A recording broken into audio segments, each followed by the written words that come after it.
Hello, everybody. My guest today is Garrett Moon. He's the CEO and co-founder of CoSchedule, the web's most popular marketing calendar and the fastest growing startup in North Dakota. As a thought leader, he's been blogging and speaking about content marketing, social media marketing, and startup business for more than 7 years. Garrett, are you ready to take us to the top? Yeah, I can't wait. All right, yeah. So, okay, you can't come on my show and say you're the fastest growing in Kansas without backing that up somehow. How do you know you're the fastest growing?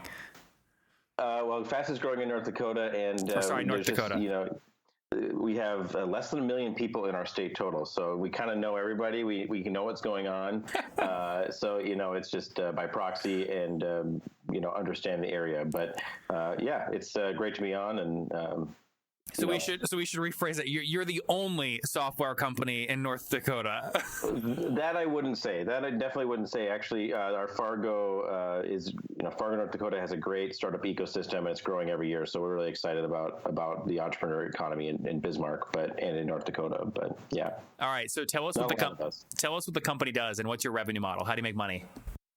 Yeah, so CoSchedule is your standard SaaS B2B company. So our model is pretty well understood out there. We build a marketing calendar and marketing management tool for companies that are managing marketing, for agencies that are managing a lot of different projects for different clients. That goes to content, blog posts, social media, email marketing. We really provide a tool where they can do it all in one place, save a ton of time, improve their team's communication and efficiency, and all those sorts of things. And what's the average customer paying you per month, would you say?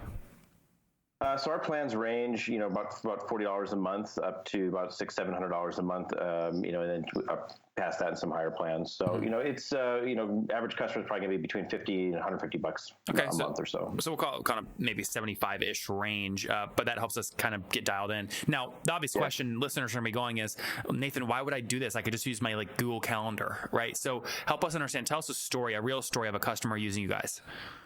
Yeah, so I think that's the exact problem, right, is that you could use a Google Calendar, but you're also going to need some additional tools for actually content creation.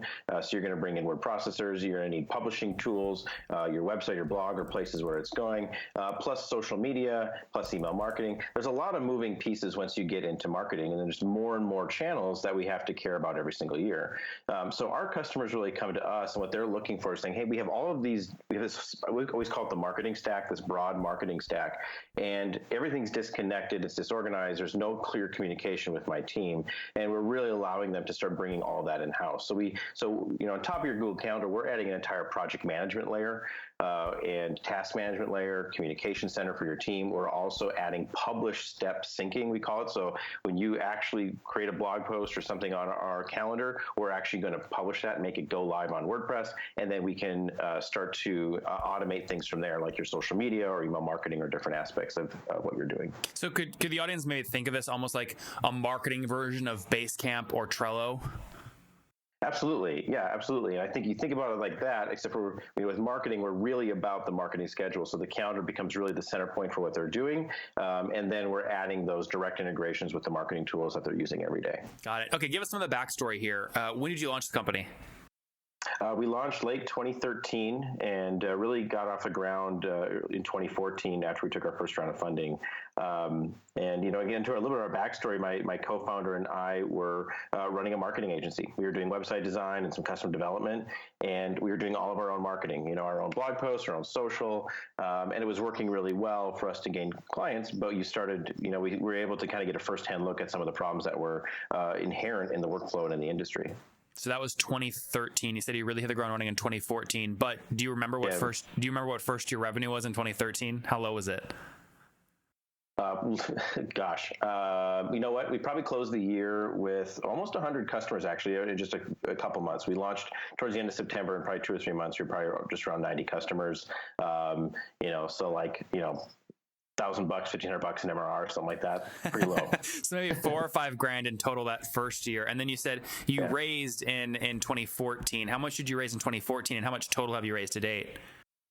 We raised $500,000 in 2014. Total raise to date has been about 2.7 million. And was that second round or third round that you did, was it priced, or are you still doing convertible notes? No, both our rounds actually were priced, and a lot of that just has to do with the investor community in our state, and angels that were here and what they were used to seeing and the types of deals that we could put together. So we never really did the convertible note round. So most of them are priced rounds, and pretty simple, clean equity rounds. Mm-hmm. So 2013, I guess that was what, 4 or 5 years ago. Give us an update today. How many customers are you serving? Yeah, we're serving more than 8,000 customers, 100 plus countries, and growing very quickly. And we don't really talk about revenue and stuff at this point, but you can kind of do some, head math. Yeah, let me do some head math to get a general range here. If I take 8,000 customers times we'll do a minimum. So we know you're definitely above this, right? You said the low end of the ARPU range was $50. You're north of 400 grand in MRR at this point. Around there, yeah. Around there. Okay, got it. Now, is that because some of those are early customers, maybe legacy at lower price points? Absolutely, yeah. I mean, in 4 years of business, you always have a variety of customers and price points. You always try to do your best to kind of grandfather them in, and lots of war wounds and lessons learned there. But it's just the way it goes. So, give me a story about a marketing kind of tactic or thing you did where you thought the cohort that you brought in from that tactic was going to perform very well, but it surprised you and lifetime churn was way higher than your usual cohort, or something crazy happened? Sure. Well, I think even one not too long ago, we launched a really great feature called Requeue, and Requeue is an automation tool. So lots of people are scheduling social messages inside of our tool. They have been for years. They have tons of blog content there. And Requeue allowed them to start recycling some of those messages and reusing them to fill gaps in their social schedule. So it was a really cool feature. It uses a lot of the intelligence of their social stream to figure out when the best time to publish is to give them more traffic. And what we love about it is obviously it's kind of one of those great features where it's very sticky. The more time the user invests into it, the more value they're going to see over time. And as they build up that content library, it really sticks with them really well. And I think the lesson learned is we had great user adoption right away. It was in the first couple months you started to see issues with user adopting the tool, and that's really something that comes with every feature.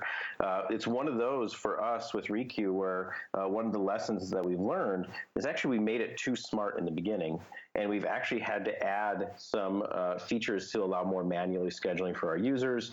And I think it goes into that age-old lesson for entrepreneurship. Like, you really have to listen to your customer, and sometimes you get moving very quickly, particularly as you get larger, and you have the ability to ship quickly, get something out there, and you learn a couple months. We kind of have to rebuild this. This just isn't what we thought it was going to be. We end up having to kind of go back, fix the feature a little bit before we put it back out there. You were number 3 on Product Hunt back on April 9th, 2017. You got a pretty healthy number of upvotes with 510. How did that cohort perform? How many new website visits, new trials, and new paid customers? I don't even know. And there may have been a bump, there may not have been. I think one of the things that a lot of those types of events, you get featured on entrepreneur.com or Inc. or those types of things. We've had all of those things happen, and frequently they bring a bump in traffic. Frequently they don't result in a lot of MRR. And I think it'll be varied. I think if you're a consumer-based product, a B2C more based product, I think those types of things can do really well. For us, we're serving a really direct niche. We're looking at professional marketing teams. So those things tend to be a blip in terms of traffic. A lot of times we don't even see them come through anymore, but not always our best places for conversions. Okay, we're talking about negative stuff here. Let's flip the script here. What's the weirdest thing you've done to acquire good customers? Come on, you're in North Dakota. You have to be scrappy. Give me something besides paid traffic and inbound marketing. We're really good at inbound marketing. No, that's everyone does it though. Traffic. Give me something weird. They do. With that legacy account where the lead comes in and it says team size 300, and you're doing the math in your head and you go, oh my gosh, this is like a $50,000 ACV. You're like, I got to do whatever I got to do to close this. I mean, there must be some story, something weird you've done before. Well, there's lots of customers like that, I think, where they came in through self-serve channels. And I think what's amazing is that they just kind of jumped into our app. We didn't necessarily know how they got there right away. And so you certainly want to try and close that account. But realistically, a lot of times early days, you can't. You can only push the ACV so high. So how did they, you said you don't know how they found you in the beginning. I mean, obviously you have to figure that out to know where you want to double down your marketing. Where do those kinds of customers come from? Which kind of larger customers? Well, yeah, the ones we were just talking about. Yeah. Our customer, so we really focused heavily on inbound marketing. We actually, so maybe the weirdest thing we did is we actually started doing inbound marketing long before we even had written code. We actually started with marketing for our entire product. So we launched our site, we started our blog, and we started talking about the topic that we were building, which is something that a lot of people are doing more so now. They didn't do a lot of that in 2013. So, I've actually published and wrote blog posts taking away from development time every single week to build our email list. Mm-hmm. And so one of the cool piece of that was when we launched, we had over 10,000 people in our email list already interested in the product that we were launching. So 10K on email list, content marketing before code writing. Yeah. Now, what I was hoping you would go with this is to talk more. I agree with you. You've done some really cool things in terms of inbound marketing. It reminds me of what HubSpot has done and some others with like the website grader, right? So you've got some of these kinds of tools. You have the headline analyzer and one other one, the social media optimizer. How are these working for you? Really good. Headline Analyzer, that is a weird one because we actually started looking at this mass amount of data that we had in our tool set, right? People were adding blog posts and they're scheduling social messages. So we had this really great correlation between the headlines that they were writing and the social messages they were sending and how well those messages were performing. So we started analyzing that. So like literally sifting through Excel files of headlines and breaking them out and trying to get hints as to what types of headlines were performing well was a very long tail piece of marketing that has paid off for us for multiple years. Headline Analyzer has brought in thousands to our email list, thousands of leads, thousands of customers. I mean, it's been a huge win. Social Message Optimizer is the same type of thing, right? We're starting to look at the data, millions of messages that we've sent, and try to understand what separates the good ones from the not so good ones. And we have some more things in store for that as well. But those are definitely the types of things where they're weird in that they're a heavy upfront investment, and oftentimes they require you to take development resources away from product. I have to have engineers go up and sift data and help me kind of comb through some of those things. I have to have them help me build analyzers. So I'm a product guy, so it's always hard to take away from our product team, but dedicating them to marketing pays off big time. Yeah, but it is definitely like a high utilization kind of thing, right? It's kind of like the app that you install in movie theaters. When you're watching the movie, it tells you the best time to go take a bathroom break. Like in the moment when you're the perfect customer is looking for it, boom, it's right there and they find you. Yep, absolutely. Yep. And okay. they're highly targeted to our product niche. Totally. What do you get today in terms of total employees? Our headcount's around 65. Okay, and what's the breakdown on that, like versus sales versus engineering?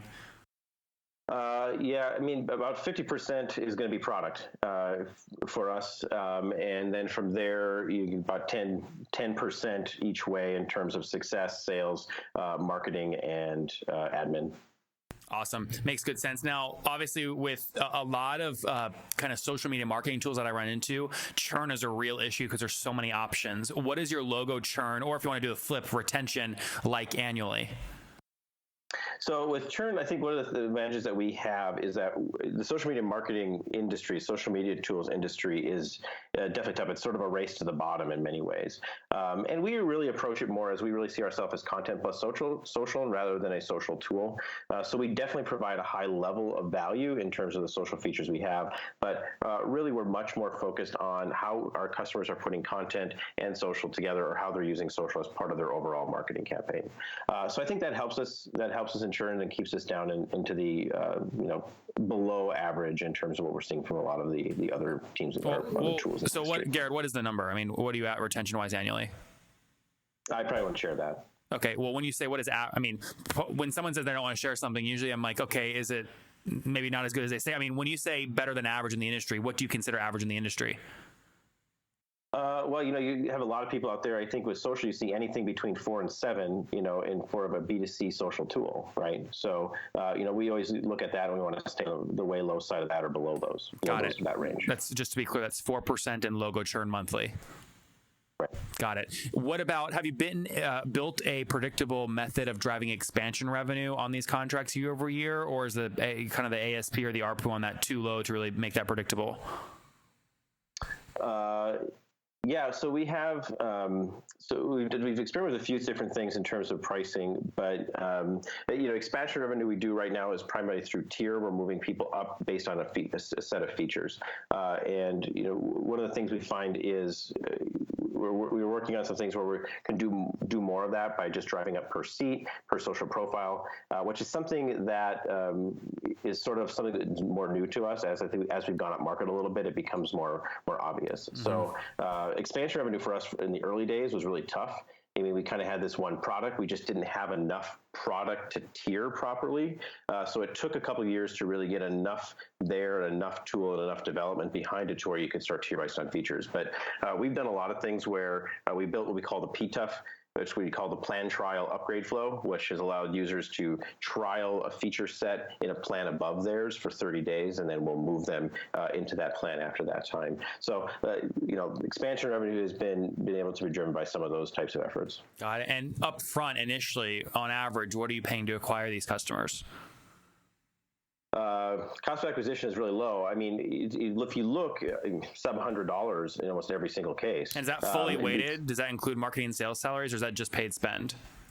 Well, so until last November, we've had no paid sales. So we've done everything inbound self-serve. So you have a small content marketing team, and then the occasional borrowed engineering resources. Are those costs still included in the $100? That was my question. Marketing team would be, absolutely. Okay. We usually don't figure in development resources into that. No, yeah. Most people don't. No, I was just curious if it included marketing and sales salaries. So the answer there is it sounds like it is, and you're just now starting some paid spend experiments. Yeah, we do more and more paid spend. We can do more targeting that way. All right, Garrett, let's wrap up here with the famous 5. These are one-word answers. Number 1, what's your favorite business book? Let's go with High Output Management, Andy Grove. Number 2, is there a CEO you're following or studying? I'm going to go back to the Intel. I'm reading a book, The Intel Trinity. So Bob Noyce would be the one right now. Bob Noyce? Yeah, Robert Noyce. Yep. Number 3. Intel CEO. Yep. Number 3. Is there a? This might be it. Is there a favorite online tool you have besides your own, like Acuity scheduling?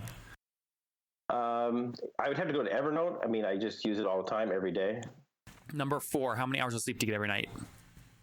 I shoot for 7, 6.5 is maybe the best I do. All right. And then what's your situation? Married, single? Do you have kiddos? Married, 3 kids. Wow. Okay. And how old are you? I'm 35. 35. All right. Last question. Take us back 15 years. What do you wish your 20-year-old self knew? I guess 20 years in college. I would say finish my business degree in college. I did half of it and I didn't finish, and I always think I just should have done it. Why? And then I want to be why do I want to finish it? Yeah, you're doing great. I did an art degree instead, and so it just seemed like business was probably the better fit for where I ended up in my career. And then I want to be take risks sooner, particularly your first job coming out of school. You can make $50,000 a year doing anything. So do something else. There you guys have it from Garrett in North Dakota. Launched his company in 2013, CoSchedule. It is the all-in-one marketing and content calendar. They are up around 65 folks on their team. $2.7 million raised, serving 8,000 customers, doing around $400,000 in monthly recurring revenue. Healthy logo churn monthly, and obviously a super healthy lifetime value to CAC ratio. Rooting for you, Garrett. Thank you so much for taking us to the top. Yeah, thank you for having me on. It was fun.